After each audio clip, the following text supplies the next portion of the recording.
পবিত্র মাহের রমজানে স্বামী স্ত্রীর সহবাসের উত্তম সময় কোনটি?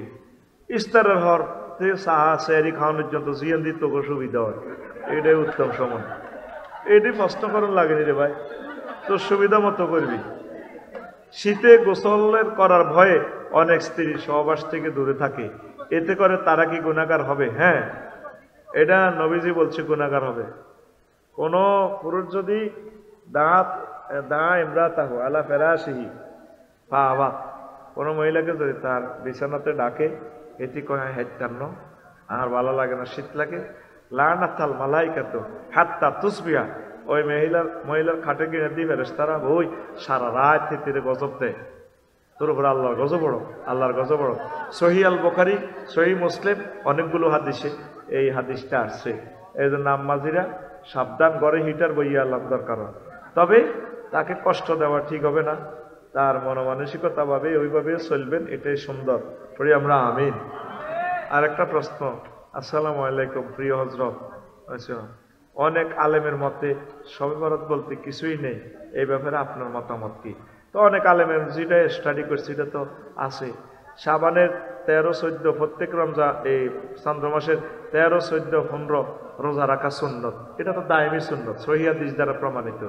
তো শবে বরাতের রোজা তো এমনি পড়ে, আর নইভাবে ওই রাতে কিছু ইবাদত বন্দেগী এমনি করলে সারি যেত, কিন্তু শবে বরাতের এইভাবে এস্টাবলিশ করলে তো আমরা তো আটকিবেন। আপনি ইবাদতটা কন্টিনিউ চালান, অসুবিধা নেই। সেহরি খেতে উঠলে তাহাজ্জুদ পড়িয়ে নেবেন, ইফতারি খাইবেন, এই তো। আপনারা আসল সুন্নত আইয়ামে বীজের রোজা রাখেন না, শবে বরাত আইলে লাগেন যুদ্ধ। এবার সামনে তো আইয়ে লাগবে তরাবি লই, 8 রাকাত না 20 রাকাত, ঠিক নিও। এবার ঈদও লাগা লাগবে, সানফুর তো ঈদ লইয়ানে আগে আগে, ঈদও লইয়ানে রোজাও না মালায়, রোজা যাবি গনায়, আয় আয়। আল্লাহ নবী বলছে সুমু বে রুইয়াতি ওয়াফতিরু বে রুইয়াতি, চাঁদ দেখে রোজা থাকো, চাঁদ দেখে রোজা ভাঙো। এটা দাগি মাংস নিয়ে আরেকদিন বলে দেবো আমি ইনশাআল্লাহ। একটি ছেলের সাথে আমার 8 বছরের সম্পর্ক, সে প্রবাসে। ইতিমধ্যে এই মধ্যে আমাদের বিবাহ অনেক কিছু হয়ে গেছে, এখন সে দেশে এসেছে, কিন্তু আমাকে বিয়ে করতে এখন সে রাজি নয়। আমার করণীয় কি? আমি কি অনশনে যাব তার বাড়িতে? কিল্লা অনশনে যাবে? অনশনে যাওয়ার দরকার নেই প্রিয় বোন, আপনি প্রস্তাব দেন। মেয়ের বাপেরাও প্রস্তাব দেওয়া জায়েজ আছে, অনেক নবীগণ এভাবে প্রস্তাব দিত। শরম কি, মাইয়ার বাড়া স্টাইল করে প্রস্তাব দেয় না, নবীজি এভাবে প্রস্তাব দিতেন। আল্লাহু আকবার। আম্মাজি খাদিজাতুল কুবরা নিজে প্রস্তাব দিছে নবীজির বিয়ে করিবার লাগে, ঠিক কিনা? তো প্রিয় বোন, আপনি এই ছেলের প্রস্তাব দেন, অনশনে যাই না। যদি না করে তাহলে আল্লাহর উপর ভরসা করি, আপনি অন্যদিকে বিয়ে বই যাবেন। হাতের ভিত থেকে রুহ হামদাইছে নাই, এই মুহূর্তে যা হয়েছে করলেন কা, আর আল্লাহর কাছে ক্ষমা চা। হাতে যদি এটি অনলাইনে প্রচার করে, আইসিটিতে আইনে মামলা করবেন, ঠিক নিও। তো আশা করি প্রিয় ভাইও নিবৃত্ত থাকবো, এগুলো করা যাবে না।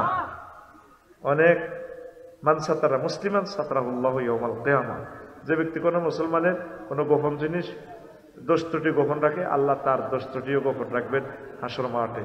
তা আশা করি প্রিয় ভাইয়ের সাথে যা হয়ে গেছে, ভুল হয়ে গেছে, এগুলা হবে না, আল্লাহর কাছে ক্ষমা চা গেল। হুজুর আমার বিয়ের কথা, আমার নামদারি কইয়েন। আমার মাসে ইনকাম 17,000 টাকা, এতে নামও লিখছে, নামদারি বুঝি কইতাম না, এতে নিজের নাম। হুজুর আমার বিয়ের কথা, আমার নামদারি কইয়েন, লিখছে, নাম লিখছে। না না, হরে তোরা একে হাতের শারমিনের জামাই কইবি, দরকার নাই। তোরা আরে মফি যাইছ কে, আয়ন সে আনাই গেছি। আচ্ছা, আমি এবং আমার স্বাস্থ্য বোন একে অপরকে পছন্দ করি, কিন্তু 2 পরিবারের কেউ রাজি নয়। তারা বলে রক্তের সম্পর্কের মধ্যে বিয়ে কিসের, আপনার পরামর্শ চাই। না, শরীয়তে বিয়ে যায় যাবো তো, মোটা শাশুড়ি বিয়ে করুন যায়, স্বাস্থ্য বোন কিটা কখন শাসা তালাক দিয়ে লাইলে এটার লগে ফর্দা করবেন। তুই হুন্ডাত করে আন্টিরই উঠে চটকা, কি আন্টি সেইটার কথাকার। স্বাস্থ্য বোনের সাথে বিয়ে করুন যায়, একই রক্তে সৌদি আরবে এভাবে বিয়ে হয়, আরো বালা সম্পদ সাইডে মুই যাইত এহেন থাক। আল্লাহ এ স্বাস্থ্য ভাইবেন দোনগার বিয়ে কবুল করো। তোরা কোন দুঃখে আমিন কস, তবে পছন্দ করস দে সাইজ মোবাইলে সেটিং করিচ্ছে গুণ হইব। আসসালামু আলাইকুম। ওয়ালাইকুম সালাম। আশা করি ভালো আছেন। আমার বন্ধু দীর্ঘদিন প্রেম করার পর সে পালিয়ে বিয়ে করার বিবেচনা করছে। এখন সে আমার কাছ থেকে সহযোগিতা চাইতেছে। ওই একসাথে হাইস গাড়ি রিজার্ভলে বাগি যাই বেল্লাই আর কি। এখন আমার কি করা উচিত আপনি একটু মতামত দেন। ইতি আমার সিটিং এর নামও তো লিখছে সিংবাহুড়া, গ্রামের নাম সিংবাহুড়া নাম লিখছে, দেখছি না হাতের। আচ্ছা নাম কইলাম না, অনলাইনে তুই ভাইরাল হয়ে যাবি ওরে। এখন তুই তোর বন্ধুরে এই কাজে সহযোগিতা করতে পারো এইভাবে বলে, ভাই তুমি মাইয়ার বাপের কাছে, বাইরের কাছে, দাদার কাছে প্রস্তাব দাও, সুন্দরভাবে বিয়েটা হোক, ফালাই যাওয়ানোর দরকার নাই। আর কারণ ফালাই গেলে এগুলো হলাম মাইয়াও ফালাইব। আর যদি নাবালেগ হয় তাহলে তো ফানিকা হুহা বা অতেল, ফানিকা হুহা বা অতেল, ফানিকা হুহা বা অতেল। তুই এই খারাপ কাজে নবীর সুন্নতের বিরুদ্ধে চলিচ্ছা, তোর মাইয়ারও দাইজে বেললে আরেকজনের সহযোগিতা করিব। কথা ঠিক নেই? তোর বোনের লই যাবো আরোগ্য। তুই হাইসে করি হিজ্ঞানে দাওয়াই করি হার করে দিলে তোর বোনের আরোগ্য হার করে দিল। সিটারি করিচ্ছা আরো তসবির গা সিটারি করিচ্ছা কোন আড়াই তকবির। আচ্ছা আরেকটা প্রশ্ন, আমি একজন যুবক, পরিবার থেকে বিয়ে করার জন্য অনেক চাপ দেওয়া হচ্ছে, কিন্তু আমি শারীরিকভাবে অক্ষম। এখন আমি বিয়ে করে একটি মেয়ের জীবন নষ্ট করা উচিত হবে কিনা?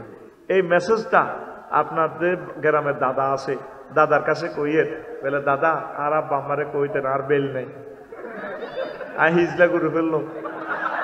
কারণ যৌবনত্ব না থাকলে বিয়ে করা হারাম, ঠিক কিনা? বিয়ে স্বাভাবিকভাবে করা সুন্নাহ। সক্ষমতা থাকলে, যৌবনত্ব থাকলে বিয়ে করা মুস্তাহাব। আর একাধিক বউ রাখা এটা একটা কল্যাণ আর কি, বিধবার আশ্রয় দেওয়া। আরেক রকমের যদি আপনি জিনা জড়িয়ে পড়েন তাহলে আপনি বিয়ে করা ফরজ। তারপরে আরেকটা হলো আপনার তৌফিক নাই, আপনি বিয়ের জন্য অপেক্ষা করবেন চাকরি টাকরি হওয়ানোর জন্য। তো আপনারা তো সাপ দিতে আছে, আপনি কি শরমে মরি জানেননি? নবীজি বলছে কি কইছে? নবীজি বলছে না, মানে ইসতাতা মিনকুমুল বাতা ফালিয়াতাজাওয়াজ ফাইন্নাল্লাহু বিজাহু, ফাইন্নাল্লাহু বিজাহু ওয়া মান লাম ইসতাতি ফালাহি বিসসাওম ফাইন্নাল্লাহু বিজাহু। তোমাদের মাঝে যারা তৌফিক আছে, ইসতাতা মানে মাল আছে, মালও লাগবো, শরীরও স্ট্রং লাগবে। কথা বুঝতি? তোর যেন তোর ভাত খাইবে আইতো না, তার আরো বহুত চাহিদা আছে। এইটিরে যেতে সক্ষম হেতের লাইবিয়া। অতএব তুই এ কথা তোর বন্ধুরে দি কই দিবি, আর আব্বারে কই দেন, আর বেল নেই কি নাই। এরপরে আরেকটা, প্রিয় হুজুর, দেশে বিপিএল মেলা চলছে, তারপরে ফাইনাল মেলা বরিশাল বিভাগ জয় লাভ করেছে। বিপিএল কি তাদের বাংলাদেশ না, এটার অ্যাব্রিভিয়েশন কি? Bangladesh premier league. ও আচ্ছা, কাইলে বেড়া আমি অজ্ঞার ইয়ে বেড়া 1টা বাজে কমেন্টস করি, আমরা বরিশালের ফোলাফাইট বুঝছো মনু বুঝি, আহিজ্ঞার ইয়ে হলে এই দিছি কমেন্টস করছি। মহান আল্লাহ আপনাকে ইসলামের জন্য কবুল করুন। এবার হেবুডির আইডি তো আরো যা গালি গালাজ মানছে করছে, কিন্তু ফেসবুকে বাসি হচ্ছে, এটা মেরে কমেন্টস করছি, দোষ করলাম পিতা। এরপর এটা কমেন্টস করি, মানুষে কয় এত রাত নায়িকার লোকে সেট করেন, আসলে আমি গায়ের মেয়েদের বলেছি, এর গাছতলাতে বয়ান করছি, 2টার পরে আর বয়ান শেষ হয়েছে, বা আইতে আইতে আইতে হাসটা, কিন্তু আয়তো থাই রোডে রোডে আমি সেট করিবার সময় কই কোন হেবুডির আইডিটা বাসি হচ্ছে, আমি কমেন্টস একটা মারি দিছি, অজ্ঞা লেখছে রনে বনে জোফে জঙ্গলে দাওয়াতি কাজ চলিবে। এতে এমনি নাই কইলে অসুবিধা কি? কেন রে নাই কই যদি এমনি স্টাম দেয়, আমি আজ জীবনে বিয়ে বইতাম, নানার কাছে বিয়ে বইম, আফসারি ভাই আই লাভ ইউ, আর সারা জিন্দিগি আমি ভালোভাবে চলিম, জীবনে এই ভিডিওগুলো প্রত্যাহার হোক, ইচ্ছে করলে দরকার বিয়ে করি বা তাহার বোর মার খাইম, অসুবিধা কি? কেন ঠিক আছে নি?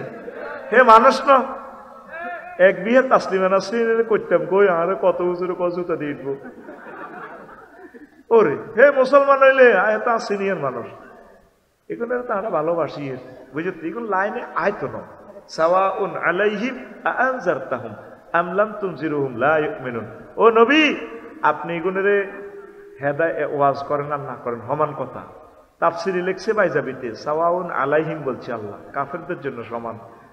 বাল লা মা ক্বাল আল্লাহু তাআলা সাওয়াউন আলাইকা ইয়া রাসূলুল্লাহ আনজারতাহুম আমলাম তুনজিরুহুম লা ইউমিনুন। আল্লাহ এই কথাটা বলে নাই আপনার জন্য সমান। হেদায়েতের পথে ডাকেন আর না ডাকেন আপনার জন্য সমান, ওদের জন্য সমান, ওরা আসবে না। তবে আপনি যে দাওয়াত দিতেছেন, তারপরে আল্লাহ তাআলা শান আপনার মঞ্জিল লিরাফায়ে মঞ্জিল, রফে মঞ্জিলের জন্য নবীজি দাওয়াত দিতেন। আয় সে তীরে কমেন্টস করে দাওয়াত দিছি আর সওয়াব হইব।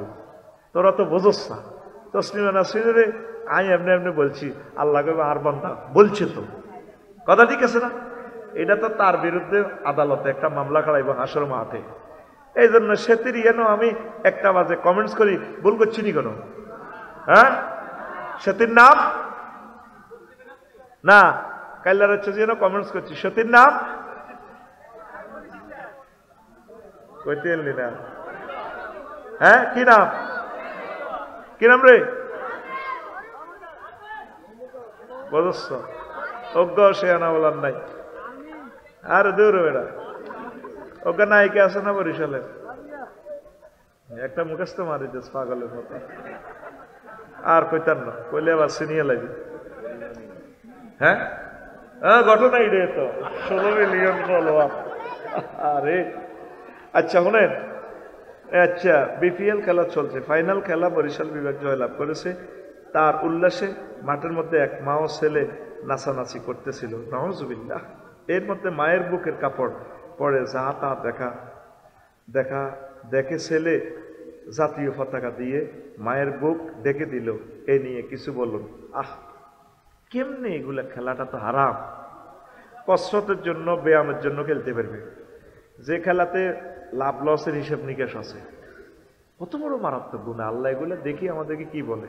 আজাব আসতেছে, গৃহযুদ্ধ আসতেছে, বাংলাদেশের ঘরের দরজা কোরআন আসতেছে, বিশ্বযুদ্ধ অলরেডি চলি আইতেছে। রুগীটা মরবার আগে কিছু বালাবুরা খায়, লড়ছড় করে, জ্বর ছাড়ি যায়। আসলে এটা ট্রিটমেন্ট নয়। এই বাংলাদেশটা ধ্বংস হইবার আগে আল্লাহ ডক্টর ইউনূসের কাছে ক্ষমতাটা দিছে এই বিচ্ছিন্ন একটা বিভৎস একটা জাতিকে বাঁচানোর জন্য। আসলে শেষমেশ বাঁচবে না, চূড়ান্ত লড়াই আসতেছে সামনে। এই লড়াইতে আলেমগুলারে মেরে ফেলবে। দুই দলের তাগুতেরা মিলি ওই বাড়ি ভাঙে তারা মধ্যে আঙ্গরে শেষ করিয়ে নেবে। কথা ঠিক কিনা? অথচ আমাদের এই 6 মাসের লেকচারটা ছিল সকল দলের প্রতি ভালোবাসা। দেখবেন কিছু লোক সাধারণ মানুষের লোক নহারি যাই গড়ে ফিরে দেয়, এই তাগো দোনো দলের অবস্থা হইব আঙ্গুল জোরে করে মারিয়ে লাগবে। এটা কইতে আরো 10 মিনিট লাগবে, বলতাম না। তো তোরা এই যে এত আনন্দ করস, আল্লাহর কাছে সাহায্য চা। কি এর খেলা বেটা? খেলা খেলবো বেটা জান্নাতে, জান্নাত পাইয়া বলে আমিন। এও তাহলে এইটা লই হেতিয়ে স্ট্যাটাস দিছিল কে? আই তোকে কি রে বরিশালের বাসা দিয়ে দিছে দে, হ্যাঁ মকবাড়ি বরিশাল, বুঝছো মনু? এটা কিন্তু ফোনেটিক্স আছে। আমি তো শর্ষিনা বরিশাল পড়ালেখা করছি, আমি জানি। তা আমি আফার যেন আফানো আমার ছোট হইব হেতিয়ে, বুঝছি? তো আমি লিখে দিচ্ছি, মহান আল্লাহ আপনাকে ইসলামের জন্য কবুল করুন। এইটার ভিতরে আমারও যা করছে দেখছো, তাতে নায়িকারই যেন কমেন্টস করি বলেছে। তার আয় মানুষ না, এটি ফেসবুক শরীফে দেই না, কি সব খাইছি জিডে হাইম মনে মারে দিই। আচ্ছা, আরেকটা প্রশ্ন। আসসালামু আলাইকুম হুজুর। ওয়ালাইকুম আসসালাম। আমি আপনাকে আল্লাহ ও তার রাসূলের জন্য ভালোবাসি। কিছুদিন আগে আপনার এক ভিডিওতে দেখলাম এনায়েতুল্লাহ আব্বাসী হুজুর আপনাকে ভুল বুঝে এডিট করা ভিডিও নিয়ে আপনাকে জুতা পিটার কথা বলেছেন, কিন্তু আপনি এডিটিং করা ভিডিওর ভুল ধরিয়ে দিয়ে তার সাথে যে বিনয়ী আচরণ করলেন, তা দেখে আপনার প্রতি আমার আরো ভালোবাসা বেড়ে গেল। হাদিসে আছে যে আল্লাহর জন্য বিনয়ী হয়, মান তাওয়াদা লিল্লাহি ওয়া রাফাহুল্লাহ, এটা আর কি, আল্লাহ তার মর্যাদা বাড়িয়ে দেয়। সেজন্য আল্লাহর কাছে দোয়া কামনা করি, আল্লাহ আপনার মর্যাদা বাড়িয়ে দিক ও আপনাকে সুস্থতার সাথে নেখায়াত দান করুক, আমিন। ও তুষি তুলে না প্রশ্ন করছি। লুৎফুর রহমান, গ্রাম তুষি, জয়াক, সোনাইমুড়ি। তুষির মানুষ থেকে তো আমি আই লাভ ইউ, তুষি তো অনেক মাহবিল করছি। Lutfur Rahman I love you. তা আমার বড় ভাই জুতো দিবিষ্ট করছে আর বালা না। আরে বেটা ডক্টর এনায়েতুল্লাহ আব্বাসী সাহেবের জুতার পিঠা খাওয়ার যোগ্যতাও আমার নাই, উনি অনেক বড় আলেম, উনি তো ভুল ইনফরমেশন হয়েছে। আল্লাহ আমার এনায়েতুল্লাহ আব্বাসী সাহেবকে নেখায়াত দাও, আমি তাকে অনেক ভালোবাসি, খুব ভালো ভালো আলেম, জানি আলেম। শুধু অল্প কিছু জিনিস কারেকশন হয়ে গেলে তিনি আমাদের জাতীয় পর্যায়ের শ্রেষ্ঠ আলেম হয়ে যায়। এ সাধারণ কিছু মাসালা মাসাইল লই আর বড় ভাই বাড়াবাড়ি করে দরকার নাই, এটি যেনে আছে এনে থাকবে মাসলাটা, ঠিক কিনা? আল্লাহ তাকে নেখায়াত দাও, এ জাতির কল্যাণে একামতে দিনের অতন্ত্র প্রহরী হিসেবে আমার ডক্টর এনায়েতুল্লাহ আব্বাসীকে কবুল করো।